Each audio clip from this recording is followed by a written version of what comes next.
nakikita ka po bang mga espiritu nung bata ka?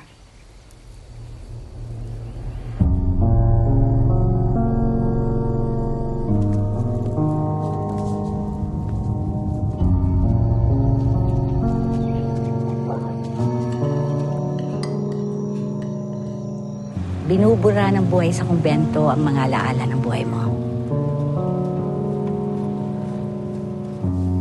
Siguro, mas mabuti na nga ganon. Sister, masyado na kayong matagal dito.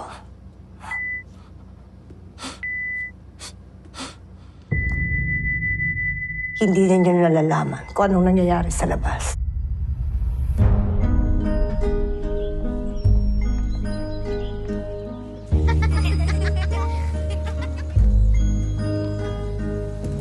Ano ba yung maliit na sakripisyo para sa maraming makikinabang ng mga tao?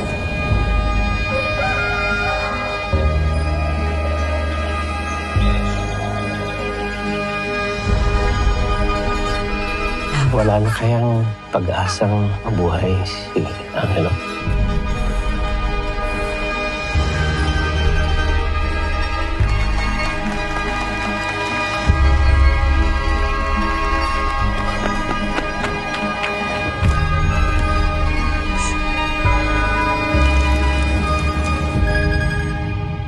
Parte siguro ng buhay ang sakit, ano, sister?